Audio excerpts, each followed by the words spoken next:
Xhamat, duaja, lutjet e ndrojnë kaderin. Që do të thotë njeriu në çdo moment dhe për çdo gjë duhet të i drejtohet Allahut me dua. Në çdo vështirësi duhet të ketë parasysh se ndihma e Allahut vjen vetëm kur ti e kërkon nga Allahu Azza wa Jall dhe të jesh i sinqert. Prandaj bëni dua për veten tuaj, personalisht.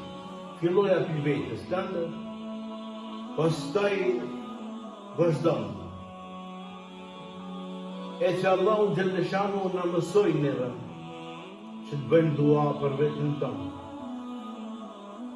Dhe themi pashtu edhe në namaz, Rabbi gfirli, o Zot, ma falë. Kërko që Allahu të falë, të mëshiroj. Kërko që Allahu të uzoj. Prandaj mos e mallko veten, nga se kjo është për gjahiljetit, por bën dua që Allahu t'i falë, të uzoj, të përmisoj, e t'jesh prej atyre që Allahu Gjellëshanu është i kënaqur me ta. Pastaj bën dua dhe për prindit, e mos i haro, e kur mos i thuaj atyre, mos i ofendo, nga se e ke të ndaluar nga Allahu Azza wa Jall. E si do të ishte nëse ti ofendon apo i nënçmon? Wallahi, ke kujdes, nga se edhe kjo vepër nuk do dërgon, nuk do çon në rrugë të drejtë. Prandaj bën dua për ta, pasi bën dua për veten. Rabbi gfirli, o Zot, më fal mua, wali walideja dhe prindërit të mi. E mos i haro, nga se ata nuk të kanë haruar ty kur ti ishe i vogël.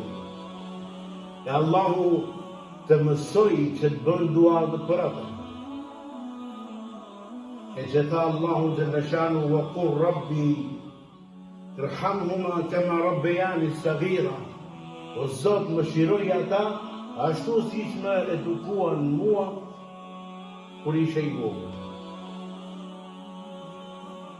Pastaj bën dua dhe për besimtarët, për muslimanët. Kanë nevojë muslimanët për dua.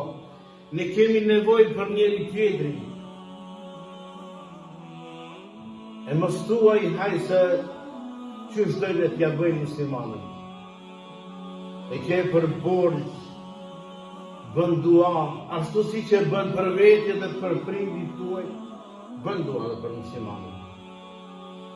Po ashtu në këtë dua që ti e bën në namaz, pasi e bën duan për veti, Rabbi gfirli, wali walideja, pastaj i thuaj e mos prito, walil mu'minin, yawma yaqumul hisab, dhe për besimtarët kur do të ngritemi për llogari. Bëhu i devotshëm, i vërtyshëm, i dobishëm për të gjithë. E mos i haro, as mos i anashkalon të tjerë.